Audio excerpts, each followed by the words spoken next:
Alhamdulillah wassalatu wassalamu ala rasulillah ya ma ba'du. Rabbana zidna ilma warzuqna fahma. Allahumma anfa'na bima 'allamtana wa 'allimna ma yanfa'una wa na'udzu bika min ilmin la yanfa'. Allahumma taqabbal minna innaka antas samiul alim wa tub 'alaina innaka antal ghafurur rahim. Allahumma irfa' 'anna al-waba wal bala wal ghala ya rahman ya rahim. Para asatidzah dan ustadzat yang dirahmati Allah Subhanahu wa taala, para pengajar di MBS Pleret yang dimuliakan Allah. Alhamdulillah pada siang hari ini kita bisa bertemu kembali dan melanjutkan bahasan kita, pelajaran kita berkaitan dengan akidah. Alhamdulillah Anda sekalian sudah memegang buku kedua dari rangkaian 3 buku ini.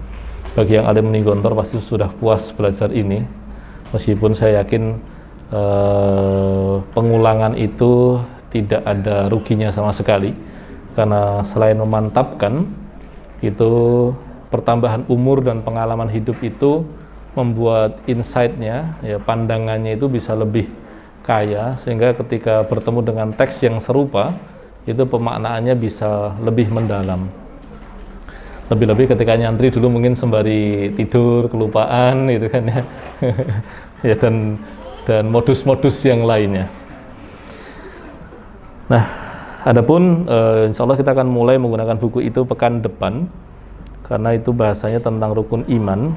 Sementara di buku ini yang fokus bahasanya tentang Allah Subhanahu wa taala, serta bahasan tentang satu tambahan bahasan itu tentang wala bara, loyalitas dan anti loyalitas. Itu sebetulnya adalah pendetilan dari bahasan iman kepada Allah serta konsekuensi. Jadi bahasan tentang tauhid itu adalah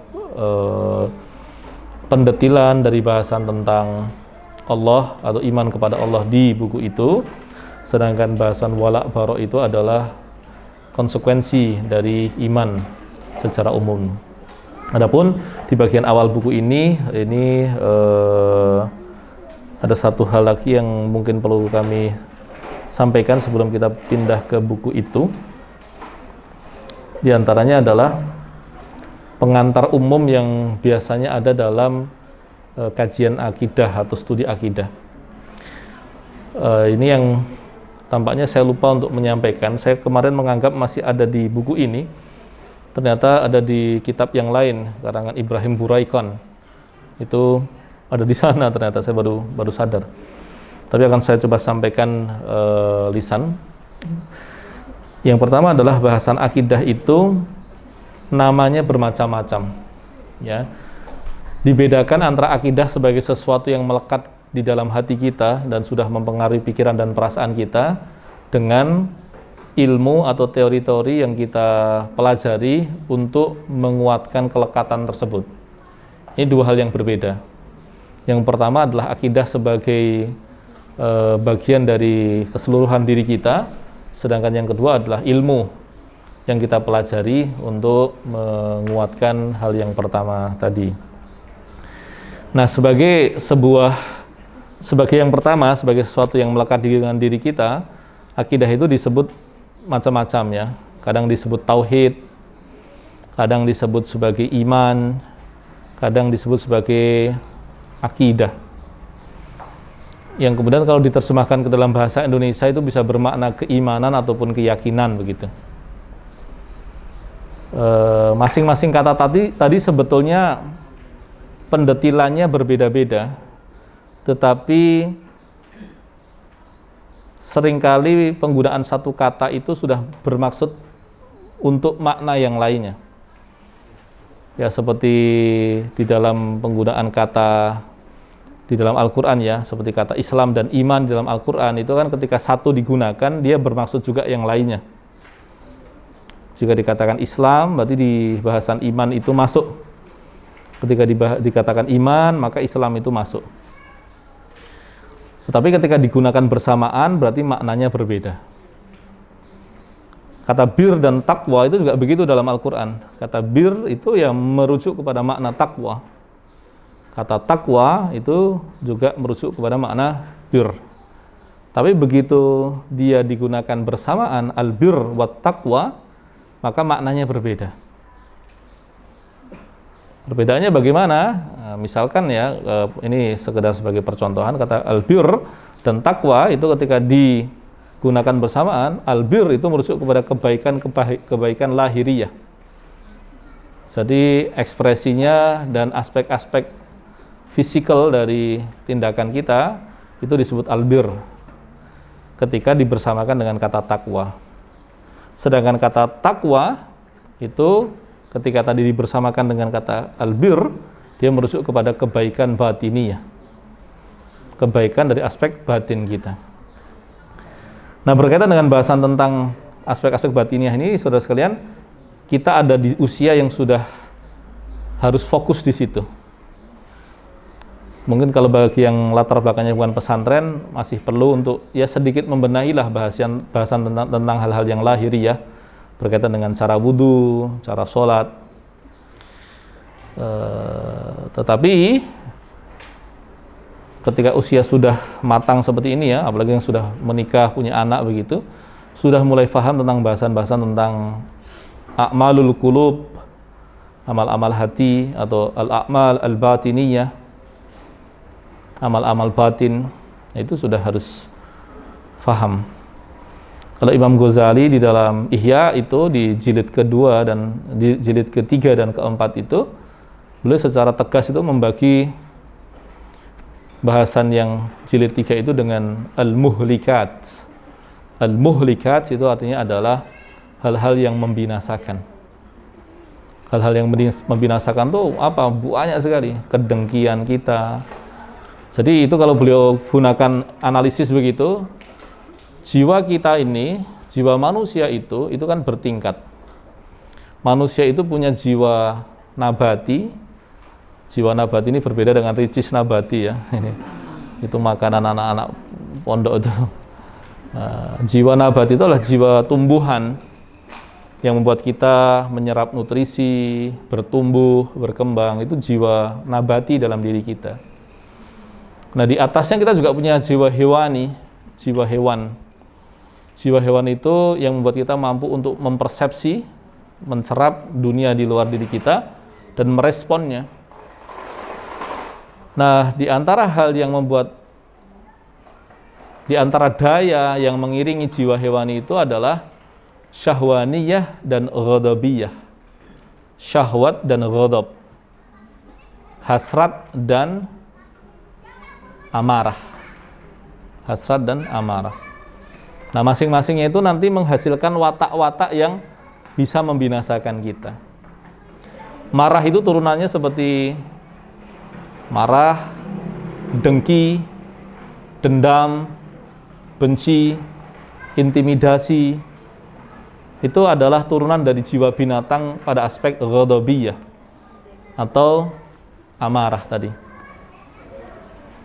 Tapi kalau syahwat, terjemahan kita mungkin yang lebih enak biar beda dengan bahasa Arabnya adalah hasrat, itu yang kemudian membuat akhlak-akhlak buruk seperti cinta dunia, dunia itu kan kemudian turunannya banyak.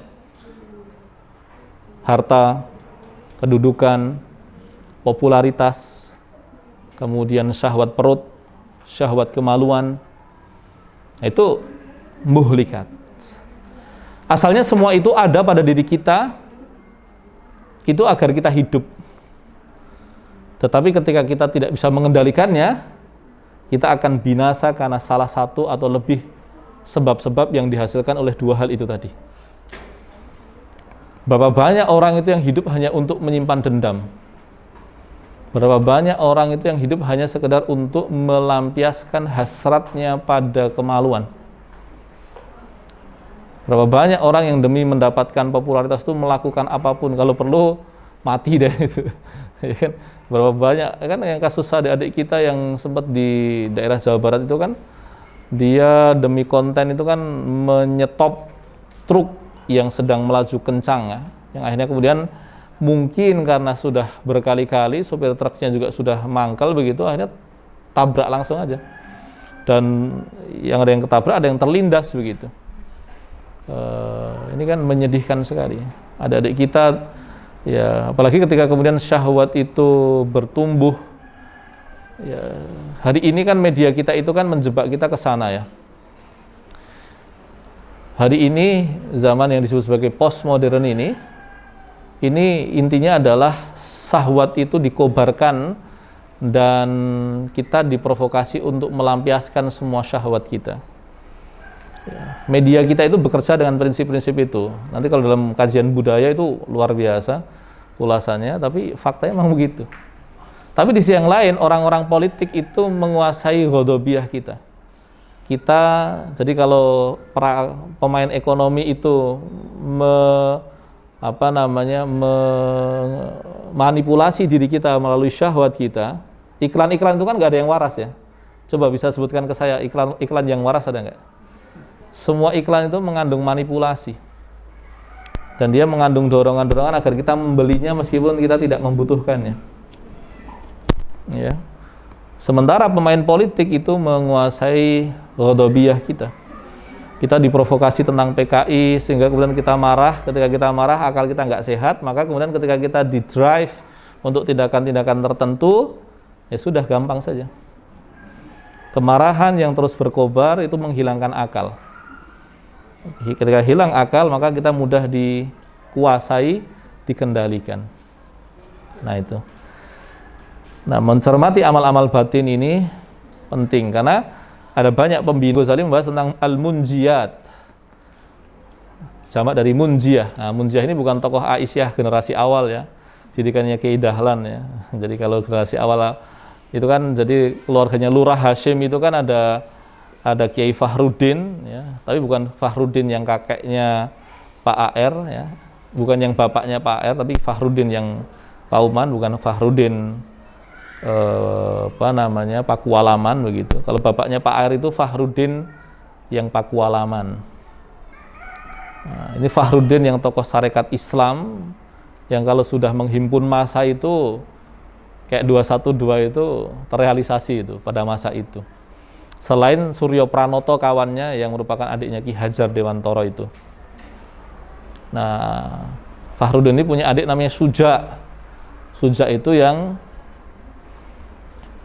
membuat PKU Muhammadiyah yang pernah diketawakan orang banyak dan Kiai Dahlan tidak peduli dan terus meyakinkan Suja bahwa dia bisa melakukannya. Jadi koordinasi haji termasuk pendirian PKU Muhammadiyah itu di tangan Suja ini. Kalau adiknya Fahruddin dan Suja itu pasti yang paling terkenal yang ketiga ini namanya Ki Hajar Dewantoro, Ki Bagus Hadikusumo. Dia tidak menggunakan kiai tapi menggunakan ki seperti Ki Hajar. Nah, tiga orang ini punya adik namanya Munjiyah, pernah jadi ketua PPA Aisyah ya, sama Badilah itu adalah murid-muridnya Kiai Dahlan. Jadi satu keluarga ini mayoritasnya murid Kiai Dahlan semua. Makanya kalau kita bahas Muhammadiyah itu pasti ada keluarga Lurah Hashim. Ini orang penting ini, bahwa otaknya Muhammadiyah itu orang-orang ini. Jadi gampangnya Kiai Dahlan itu menginspirasi orang-orang ini untuk berbuat sedemikian rupa dan luar biasa. Nah, Munjiyah itu namanya diambil dari salah satunya adalah kitabnya. Jadi Ihya itu kan 4 jilid ya. Nah, jilid keempat itu namanya Munjiyah, hal-hal yang menyelamatkan. Nah, hal-hal yang menyelamatkan itu intinya bukan pada yang lahiriah juga. Jadi kalau yang membinasakan itu adalah hal-hal yang batiniyah, yang menyelamatkan juga hal-hal yang batiniyah.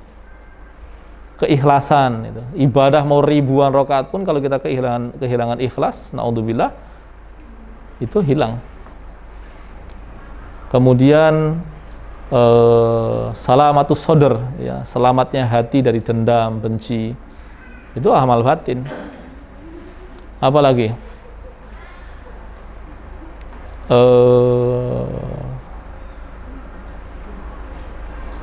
isti'dad lil maut ya, perhatian kepada kematian, itu amal batin. Bahkan kalau kita mau jujur, bisa jadi Muhammadiyah kita ini besar itu bukan karena orang PP-nya pintar-pintar begitu. Tapi kan orang-orang rantingnya itu mereka ikhlas, bersih hatinya. Di Muhammadiyah itu kan modelnya kan bukan inisiasi di atas kan, tapi orang yang di bawah punya apa, kasihkan, berikan, lupakan. Orang Muhammadiyah kan punya watak begitu kan, lakukan, berikan, lupakan. Sehingga kemudian gara-gara sering dilupakan itu kita jadi nggak tahu iki lemah di sing kei sapa lali. Di Muhammadiyah kebersihan hati itulah yang saya husnudon, entah husnudon entah suudon ini, itulah yang membuat Muhammadiyah ini bisa melewati 1 abad. Bukan karena orang-orang di pusat itu pintar-pintar. Nah, di antara bagian penting dari amal batin itu ya bahasan akidah ini. Nah, akidah itu tadi sebagai sesuatu yang melekat dengan diri, kadang disebut tauhid, kadang disebut iman, kadang disebut akidah ya. Itu asalnya penekanannya beda-beda. Tauhid itu fokusnya ada pada Allah Subhanahu wa taala sebetulnya. Yang kalau kemudian nanti dihubungkan dengan iman, dia adalah rukun iman pertama. Nah, jadi kalau makna tauhid itu disempitkan, itu fokusnya ada pada rukun iman yang pertama. Tapi kalau diluaskan, ya mencakup rukun iman yang 6 itu. Ya, jadi kalau kita katakan ya, buku ini tuh hanya fokus bahasan rukun iman yang pertama. Kalau itu rukun iman 1-6 itu di situ itu. Nah, karena kita berkepentingan untuk fokus pada globalnya dahulu, kita fokus ke sana dahulu. Selain karena bagi yang tidak bisa berbahasa Arab, itu buku itu menguntungkan karena ada harokatnya. Yang ini buku awal malah tidak ada harokatnya, sehingga bagi yang awal-awal kurang nikmat lah ya. Nah, karena kita juga ingin agar kita itu terbiasa dengan teks-teks Arab, karena itu bahasa kita kan, itu bahasa. Saya masih ingat ketika Katut acaranya PP Tarjih itu ada diskusi dengan Jasir Audah. Mungkin yang alumni UIN, UAD yang aktivis itu pasti tahulah nama Jasir Audah ini. Jasir Audah ini pemikir yang muda, belum terlalu tua kan, mungkin umurnya baru 50-an tahun, dan track recordnya juga bagus. Bisa dibilang kajian kontemporer tentang makosid itu dialah tokohnya. Dia punya kantor di Inggris, di Amerika begitu. Nah, Jasir ini ternyata sempat di Jogja itu mungkin hampir 2 bulanan begitu. Nah, kita nggak tahu. Nah, Tarjih tahu begitu, terus kemudian mengundang beliau. Nah, kemudian ketika mau acara itu beliau tanya dahulu. Dia tanya bahasa Inggris begitu, dia bilang, di sini siapa yang bisa bahasa Arab begitu. Nah, terus kemudian karena orang Tarjih semua kan, atau mayoritas Tarjih bilang ya, semua bisa, ya sudah. Saya mengatakan ya sudah, kita berbahasa Arab karena itu bahasa agama kita. Kalau Anda cari di YouTube tuh bahasa Inggrisnya Jasir tuh enak sekali karena memang fluent ya, jadi memang bahasa Inggrisnya bahasa Inggris orang Barat itu. Tapi dia kemudian bahasa kita bahasa Arab. Itu bahasa agama kita. Bahasa Inggris adalah bahasa misi. Bahasa misi itu maksudnya adalah bahasa dakwah. Ya, jadi karangan-karangan tentang Islam itu ada kebutuhan mendesak untuk dibahasakan ke dalam bahasa Inggris karena dia punya pengaruh luas gitu. Nah, maka kemudian berinteraksi dengan teks Arab ini penting kita untuk mengenalkan kepada kita sama Muslim untuk terbiasa dengan teks-teks Arab yang untuk kepentingan keilmuan. Nah, tadi tauhid itu fokusnya kepada Allah kalau maknanya sempit. Kalau diperluas, ya bisa mencakup rukun iman yang 6, bahkan bisa sampai kemudian akidah sebagai keseluruhan keyakinan yang mempengaruhi pikiran dan perasaan kita itu juga disebut sebagai tauhid, itu begitu. Tapi kalau sebagai sebuah ilmu, ya itu namanya juga beragam gitu ya. Sebagai sebuah ilmu itu namanya bermacam-macam. Ya, dia kadang disebut sebagai ilmu tauhid, tapi nggak ada bahasan ilmu iman tuh nggak ada. Ya, karena memang dimensinya dia sangat lekat sebagai keyakinan, bukan sebagai bahasan begitu. Ada bahasan ilmu tauhid, ada bahasan yang nyebutnya sebagai ilmu akidah. Jadi kalau jadi mata pelajaran itu namanya bukan akidah, pelajarannya apa? Akidah bukan, ilmu akidah. Tetapi memang tidak benar juga kalau kemudian akidah hanya dibatasi ilmu.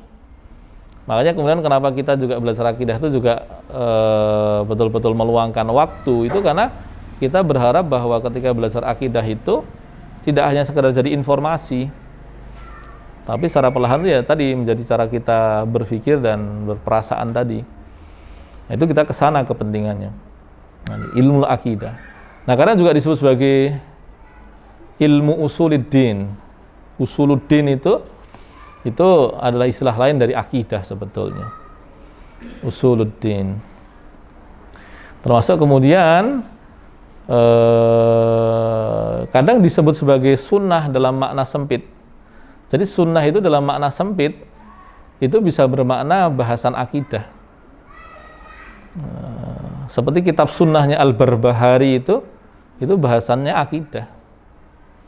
Nah, ini sebagai sebuah wawasan ya. Itu jadi sunnahnya Al-Barbahari itu misalkan itu maknanya akidah. Termasuk kata syariah dalam makna sempit itu bisa bermakna akidah, bukan bermakna hukum malahan. Seperti kitabnya Al-Ajurri itu dia nyebutnya asy-syariah, tapi maksudnya akidah. Itu bisa. Termasuk kemudian yang bisa jadi bahan baku hantam itu, bahan baku hantam. Ini kan di Facebook ini kan menjadi agak naik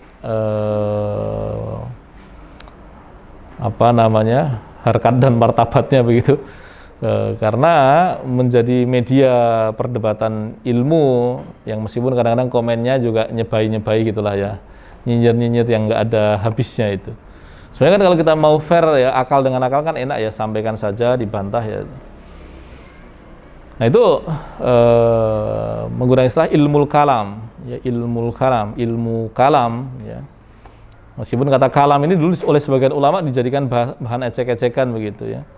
Orang ahlul kalam itu banyak ngomongnya sehingga sedikit ibadahnya. Itu ada fenomena seperti itu dahulu. Karena orang-orang ahlul kalam ini suka berdebat itu. Dan perdebatan itu, nah ini juga saya ingin mewarning ya, hindari perdebatan yang tidak perlu. Kalaupun harus berdebat itu, kepentingannya adalah agar kita menjalankan tugas kita menyampaikan informasi yang benar dan kita memberikan ruang bagi yang bersangkutan untuk menerima hal tersebut biar dia mencerna.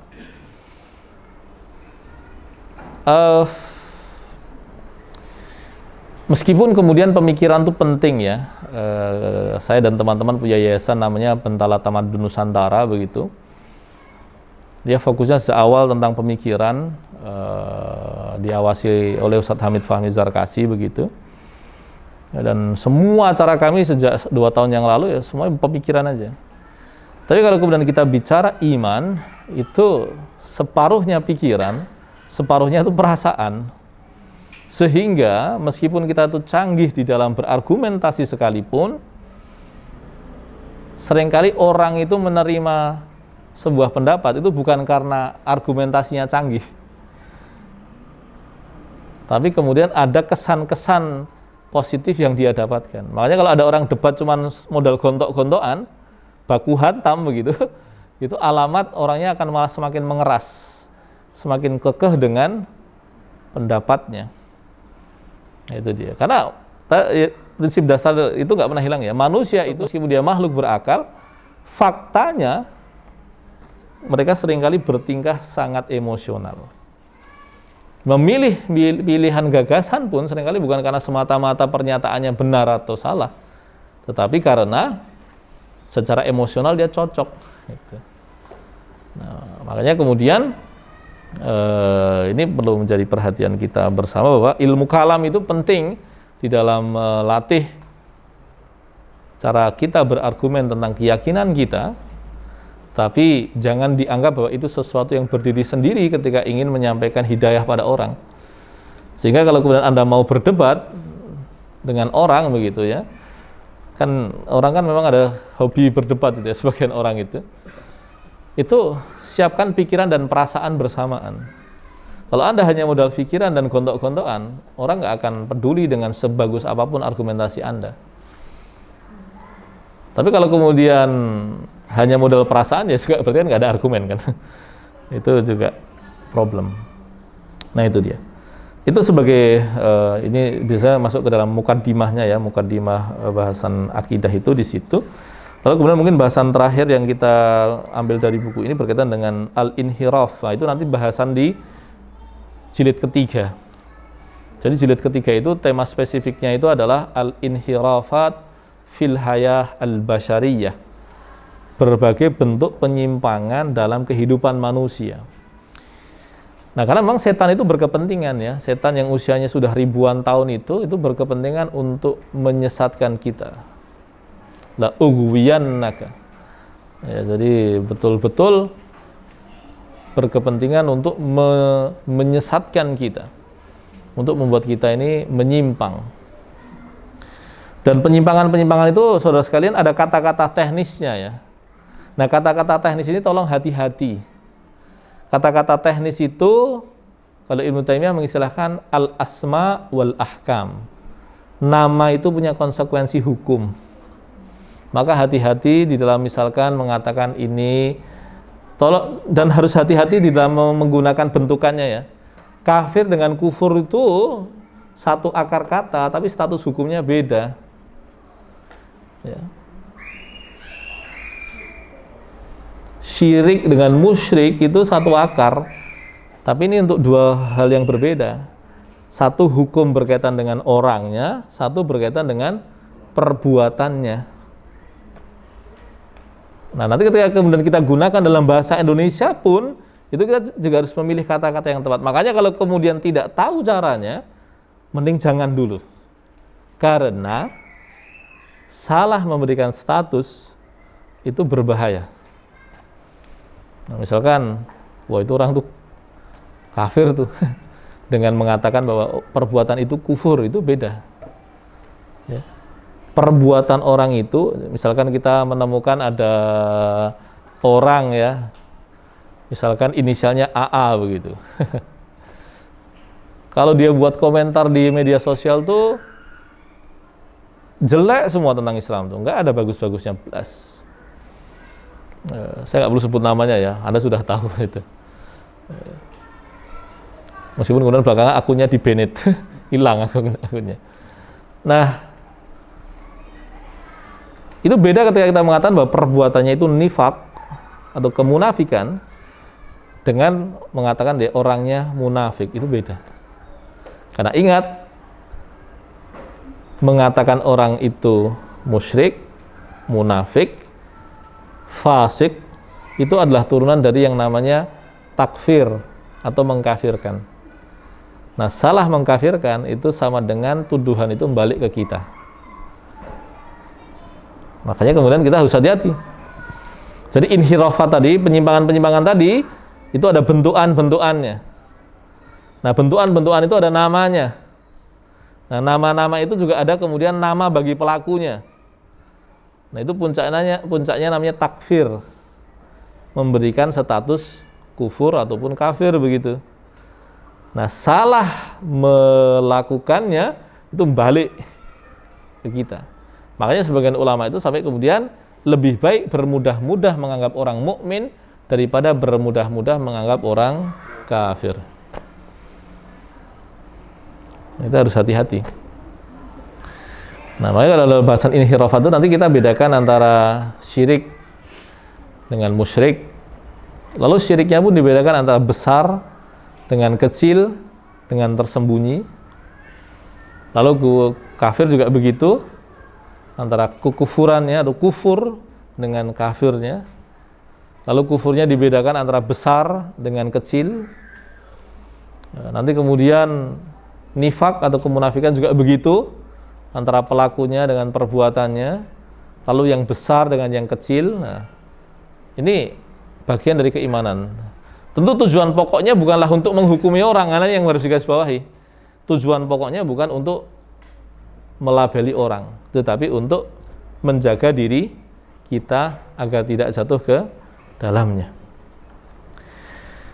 Nah, berkaitan dengan inhiraf ini di sini dikatakan wal inhiraf anil aqidah as-sahihah lahu asbab tajibu ma'rifatuha min ahammiha. Jadi penyimpangan berkaitan dengan akidah sahihah itu punya sebab-sebab yang kita harus tahu mengenai hal itu. Umar bin Khattab itu kan punya ungkapan yang luar biasa kan. Kami dulu adalah orang-orang yang merasakan jahiliyah. Sehingga Umar itu betul-betul menghargai iman. Jadi ketika Umar bin Khattab itu mau masuk ke Yerusalem, dia itu kan naik keledai. Nah, keledainya itu pun yang parah adalah ketika sudah mau masuk gerbang Yerusalem, dia itu posisinya sedang menuntun keledainya dan bukan sedang di atas keledainya. Yang di atas keledainya itu adalah pembantunya. Nah, itu ada yang komentar, Anda ini gampangannya adalah nggak gagah kalau naik keledai. Ya, kalau Umar bin Khattab naik keledai itu kan kayak aderai naik motor pitung kan. Ya kan. Itu kan wagu. Nah, Umar nggak suka dengan ungkapan begitu itu. Dia bodoh amat itu. Dan Umar itu modelnya kalau sesuatu yang nggak pas itu ya langsung belak-belakan aja mengatakan itu nggak boleh itu. Maka dia mengatakan karena yang mengucapkan itu adalah Abdurrahman Abu Ubaidah bin Jarrah, beliau mengatakan untung yang ngomong kamu. Ya kalau enggak tempeleng juga sama Umar. Umar kan sebenarnya gitu, tempelengnya. Itu kan Umar kan begitu, sensitivitasnya kan tinggi. Nah, tapi di antara kalimatnya apa masalahnya? Umar itu mengatakan kita itu dulu dihinakan oleh Allah sebab kejahiliahan kita. Dan kita Allah muliakan, itu telah Allah muliakan dengan sebab keislaman kita. Maka jangan mencari kebanggaan selain dari itu. Ini luar biasa.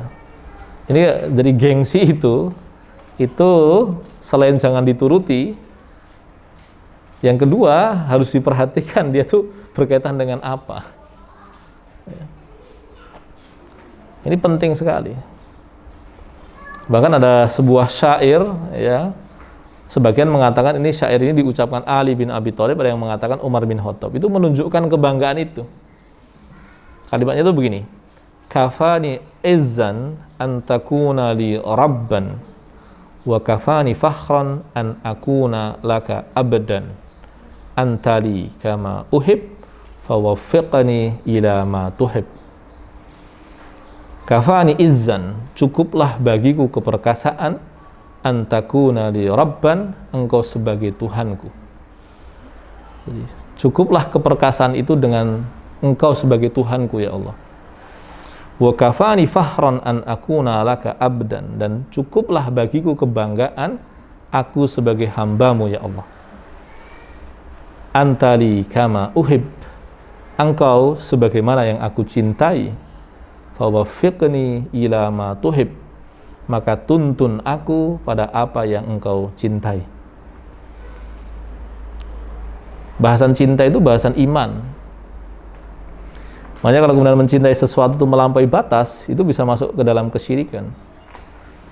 Nah, kita harus hati-hati. Bahkan, nah ini laki dan perempuan ini harus berlatih ya, bahwa kue sesuk nek tak tinggal kudu siap. Itu harus berlatih begitu.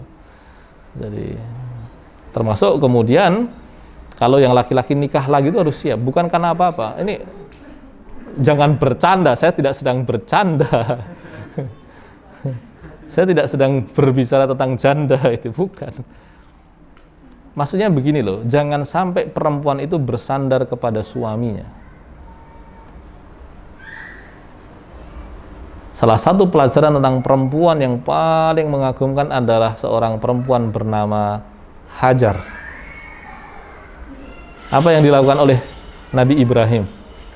Ditinggalkannya Hajar ini di sebuah padang gurun yang tandus. Dan diriwayatkan bahwa saat itu Hajar bertanya, kenapa kamu tinggalkan kami? Kan itu sampai berkali-kali kan? Dan Ibrahim tidak bisa menjawabnya. Hingga kemudian Hajar bertanya, apakah ini dari Tuhanmu? Maka kemudian Ibrahim mengatakan ya. Maka kemudian kita temukan kan di dalam Al-Quran ayatnya bahwa Allah tidak akan menyia-nyiakan kami. Itu penting itu. Jadi mencintai laki perempuan itu normal saja, tapi jangan sampai kebersandaran itu sangat besar sampai tawakal kita diserahkan kepada selain Allah Subhanahu wa ta'ala. Ya meskipun kita juga punya bercandaan ya, bagi Anda yang bersandar kepada selain Allah ya, bersandar pada tembok-tembok itu, nah ini nggak ada hubungannya. Nah itu ya, itu menyesakkan dada itu loh. Nah, Kalau itu tercapai itu luar biasa kan, ketika anak itu, ini loh agama saya bangga dengan keislaman saya. Ya saya boleh nakal itu, tapi kalau kamu ngina agama saya, ya kita kelahi itu. gitu loh. Kita pengen begitu itu. Nah, ini kan bagus itu. Dia punya izzah. Dia punya izzah itu. Ini penting.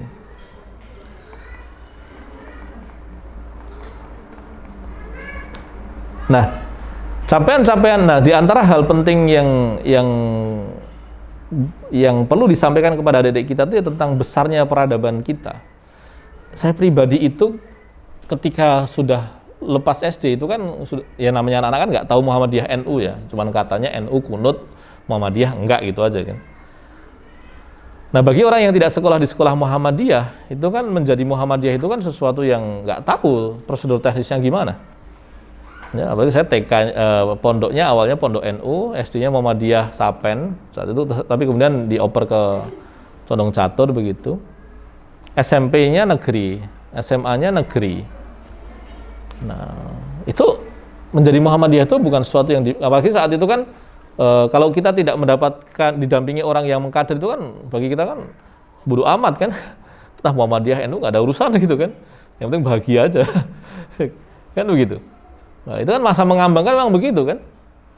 Nah, tapi ya mungkin kalau kemudian belakangan bergaulnya dengan teman-teman mu'alimin terus diajak, ya mbok ngewangi pemuda Muhammadiyah Pirabasan, ya wes ayolah. Nah, memori lama itu menjadi penting. Nah, saya masih ingat ketika SD itu saya punya ustadz, punya guru kemuhammadiyahan, itu namanya Pak Solihin. Mungkin ada yang tahu ya. Namanya sama. Karena Pak Solihin ini beliau dulu kepala sekolah SD Muhammadiyah Condong Catur. Itu kerjaannya kalau ke Muhammadiyah itu cerita dengan semangat. Saya sampai sekarang tuh masih teringat. Bagaimana Muhammadiyah itu bukan sebuah dalam narasi beliau ya. Ya Muhammadiyah itu ya kamu berislam gitu. Kamu berislam, kamu berkomitmen, ya sudah itulah Muhammadiyah. Gitu. Nah, kita punya kepentingan agar adik-adik kita itu bangga dengan keislamannya melalui cerita-cerita kita. Makanya salah satu keterampilan yang nggak bisa ditawar dari seorang guru itu adalah bercerita. Bahasa kasarnya dobos itu. Lingkaran pertama yang saya dampingi itu anak itu rata-rata di UGM, itu anak SMA 4 dulu, 5 orang. 4 orang di UGM, 1 di UNY. Itu saya punya bahasa gini. Nah ini yang punya bahasa ini kerja di Bank BNI Syariah Pusat apa ya. Dia bilang, kami tuh tahu, kami tuh dulu cuma didobosi sama jenengan toh Mas. Emang iya. Tapi kok kami merasa kok butuh untuk didobosi ya gitu. Tapi ini sebenarnya prinsip umum. Itulah kenapa kemudian Quran itu menyajikan banyak cerita. Nah, keterampilan bercerita itu menurut saya adalah kompetensi dasar guru yang nggak bisa ditawar. Bahkan andaikan Anda guru matematika. Ada anak SMA 1 tuh, namanya siapa tuh, lupa saya. Di blognya itu dia bisa membuat matematika itu seperti cerita. Pinter tenan anaknya. Bahkan kalau nggak salah ketika lulus SMA 1 dia saya punya beasiswa ke Jepang tapi nggak boleh berangkat aja sama ibunya. Itu. Tapi kemampuan intinya pada cerita. Quran itu cerita. Bahkan kalau kita lihat surat Yusuf kan, nahnu naqussu 'alaika. Ya kan? Ini kan kami bercerita kepada kalian, kepadamu itu.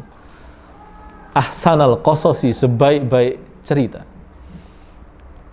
Nah, itu dia. Ini penting. Nah, karena kalau kita tidak punya cerita tentang siapa kita, agama kita, peradaban kita, adik-adik kita sudah melihat Instagram yang menyajikan kemewahan duniawi yang buat mereka menganggap bahwa berislam itu nggak penting, nggak ada nilainya. Ini yang kita harus cari cara betul untuk menunjukkan hal itu. Nah, ghaflah itu karena dia tidak punya, dia terpesona ada sesuatu yang tersaji. Maka memberikan sajian alternatif itu menjadi sesuatu yang penting. Kemudian 2 poin terakhir sebelum kita tutup, termasuk yang membuat menyimpang itu apa? Inhiraful walidaini, penyimpangan kedua orang tua. Nah inilah dia, kemudian kita yang sudah mulai menjadi orang tua, entah dengan anak 1 atau 2 itu, jangan sampai luput di satu hal, yaitu tentang keislaman kaitannya dengan akidah itu ya. Nah, itu. Kalau nanti kemudian realitas ekonominya tidak bisa menyekolahkan anak tinggi-tinggi, itu belakangan lah. Karena yang ditanyakan oleh Nabi kita kepada anaknya adalah ma ta'buduna min ba'di. Bukan ma ta'kuluna, ma ta'maluna min ba'di, bukan. Kewajiban orang tua itu sebelum nafkah itu adalah mengajarkan akidah, bukan memberikan nafkah. Nah, ini kemudian masyarakat industri membuat orang tua itu hanya fokus pada persoalan nafkah material, bukan pada pendidikan. Pernah dengar hadis tentang kedurhakaan orang tua pada anak nggak? Ini yang harus kita juga ingatkan untuk pendidik. Yang bisa durhaka bukan hanya anak, orang tua bisa durhaka. Dari riwayat Umar bin Khattab, ini bukan hadis dari Nabi, bahkan kisahnya Umar. Ketika Umar jadi khalifah itu ada seorang bapak-bapak mengadu.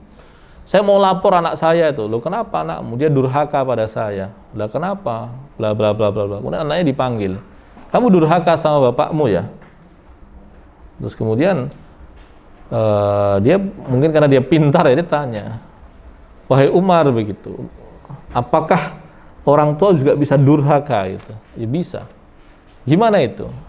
Ya ketika tidak memilih pasangan yang baik. Ini bapak ini kan, ini para bapak nih, denger gitu, kita yang bapak-bapak aja. Tapi yang mama juga jangan kemudian sekedar mengamini itu salahnya bapaknya sendiri itu, jangan itu. Jadi tidak memilih pasangan yang baik, tidak memberikan nama yang baik, tidak mengajarkan agama. Bukan persoalan ekonomi kan berarti kan? Memilih pasangan, memberi nama, kemudian mendidik. Lalu disampaikan, yaitu masalahnya bapak saya. Bapak saya itu sebelum saya durhaka, dia durhaka duluan. Dia nyari istri sembarangan, kan dari kalangan budak yang yang kemudian dihamili begitu. Ngasih nama saya pun jelek, saya lupa namanya apa, yang sebagian ada yang mengatakan artinya itu kecoa itu apa ya, lupa saya namanya. Terus kemudian satu lagi, bapak saya nggak pernah ngajari saya agama. Nah, ini penyimpangan anak itu bisa dimulai dari penyimpangan orang tua. Terakhir adalah ihjamu wasail ta'lim wal i'lam an adai muhimmatihima. Nah, ini dia, kita harus fair bahwa adik-adik kita itu lebih banyak dididik oleh media sosial dibandingkan oleh lembaga pendidikan. Lembaga pendidikan itu kalau nggak hati-hati, tapi ini tentu bukan mekanisme luaran, bukan salah kita ya. Karena kita sebetulnya begini, jadi secara kementerian itu sudah betul pendidikan dan kebudayaan. Nah, kalau Kementerian Kebudayaan itu bekerja secara serius, itu seharusnya dia punya hak untuk mengendalikan KPI, Komisi Penyiaran, dan Komisi Penyiaran punya hak untuk memotong film apapun, dan termasuk iklan-iklan jelas yang nggak masuk akal itulah ya, ya kan. Nah, faktanya semuanya tunduk di hadapan para pemodal. Nah, ini yang jadi masalah. Akhirnya apa? Lebih-lebih ketika kemudian media sosial itu tidak dikendalikan ya, karena negara kan nggak tahu kanalnya juga kan, maka kemudian apa yang terjadi? Anak-anak kita, adik kita itu dididik lebih banyak oleh media sosial dibandingkan oleh kita.